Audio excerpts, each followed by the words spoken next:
eu assisti um pouco das tuas conversas com a galera do Flow lá e tal, e você tem um relacionamento muito honesto, você é um cara muito sincerão, assim, isso é um negócio muito legal. E eu acho que o teu público saca isso, né, cara? Tem um relacionamento que eu vejo, tava olhando algumas lives tuas gravadas, assim e tal, que é um relacionamento muito sincero com aquela galera que te segue. Sim. Você de vez em quando não se sente um pouco exposto ou isso realmente te preenche, assim? Eu tenho a tranquilidade de saber que é algo que quando eu comecei a fazer live, eu olhei, era o pior momento da minha vida, literalmente. E quando eu comecei a fazer, eu já estava passando pelo tratamento de depressão, já estava ali no momento onde eu sabia, porque tem muita gente que procura e fala assim, eu quero fazer live, eu tô mal, tal. Eu falo, cara, quando eu comecei a fazer live, eu já estava sendo, né, uma pessoa, já tinha sido clinicada, eu já estava medicado, eu estava passando pelo processo de você se curar, né, e usei como forma de terapia. Quando eu liguei Te ajudou, não era o remédio. Não era o remédio, era uma terapia, era uma forma de terapia para eu estar com pessoas. Porque quando você entra em depressão, você quer se isolar. Quando você entra em depressão e você tem pessoas ao seu redor, cara, vira uma zona de conforto. Não tem como falar que não. Se você tiver com a casa, se você tiver com a comida, se você puder ficar no quarto o dia inteiro, você fica no quarto o dia inteiro e você não sai dali. No meu caso, eu tava sozinho. Então era um negócio do tipo assim, se eu ficar deitado, amanhã eu não tenho onde dormir.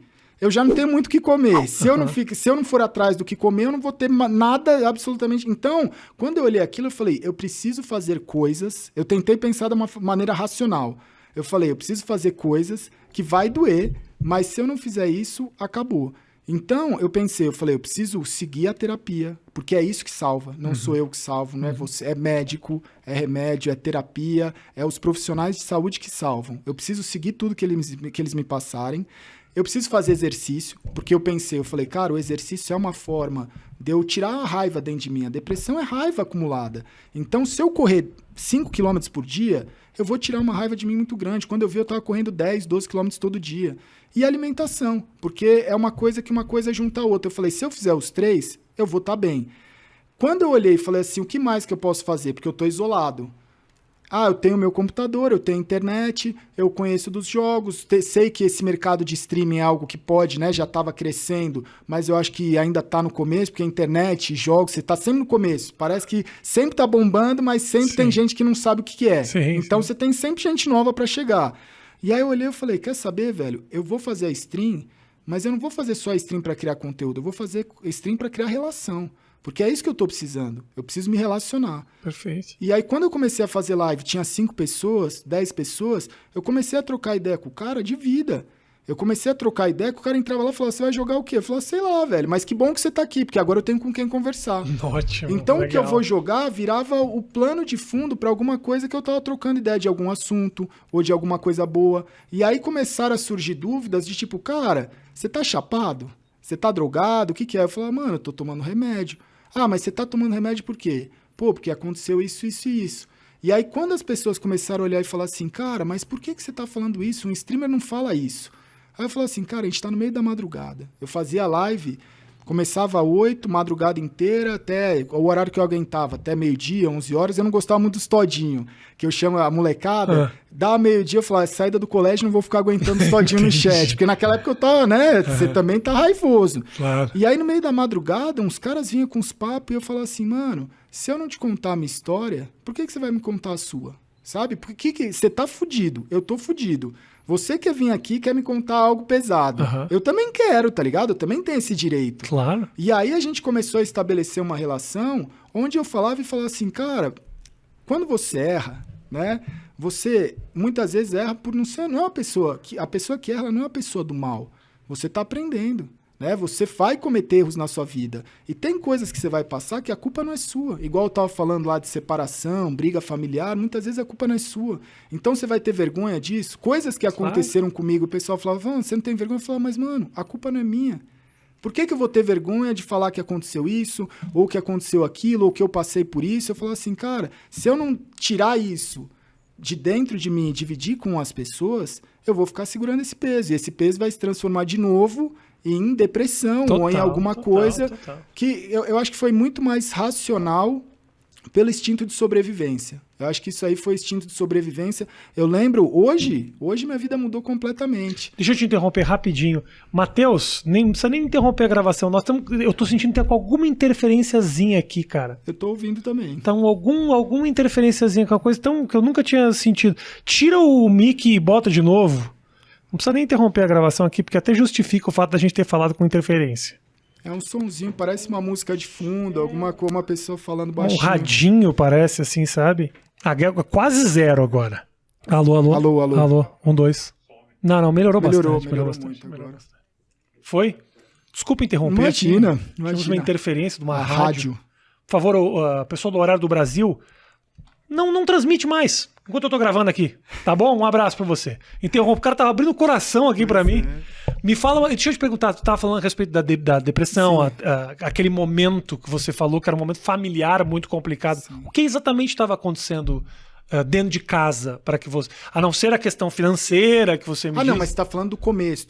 Isso. Não, o episódio da depressão foi recente. Foi mais... eu não sabia.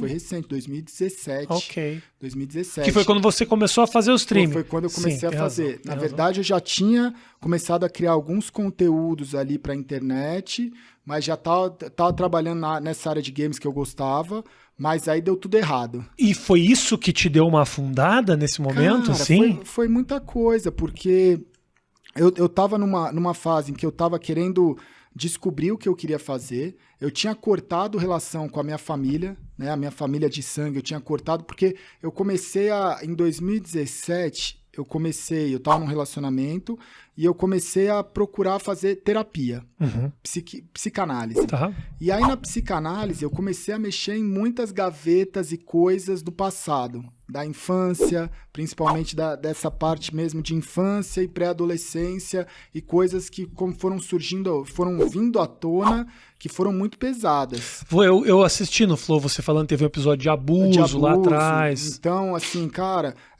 abuso sexual, acho que o abuso psicológico, de você ser uma posse, né? De existir, eu acho que dentro da sua casa, coisas que você olha assim e você fala, cara, é muito... Hoje eu olho e falo assim, putz, velho, eu queria ter uma família em que eu olho e falo assim, uma relação te tira um pouco da... É a inocência mesmo. Depois Irmão, que você perde isso, a vida muda, cara. As experiências que a gente tem familiares na infância, como as que você passou, como que todos nós passamos algum tipo de experiência, obviamente a tua foi muito dura e tudo mais, nos marca para sempre e cria e molda a nossa personalidade. É muito louco como a infância, ela basicamente pavimenta a estrada pro resto da tua vida. E por mais assim que eu sempre fui essa pessoa de buscar me relacionar e ter amigos, eu percebia que eu sempre tive muita raiva em muitas coisas. Eu sempre tive muita raiva, eu sentia muita raiva, eu tinha muita raiva. Minha mãe falava que eu tinha muita raiva com ela e ela não sabia o que era. Sabe? Só que o seu cérebro, ele vai de alguma forma bloqueando aquilo, deixando aquilo de lado, escondendo aquilo para você mesmo. E eu acho que você vai passando isso, só que vai internalizando de uma forma que cada um tem um jeito. Então, eu olho assim e falo várias coisas. Hoje eu consigo entender as atitudes que eu tive na minha infância e na minha pré-adolescência, que eu falo, mano, que doideira, velho, não era culpa minha.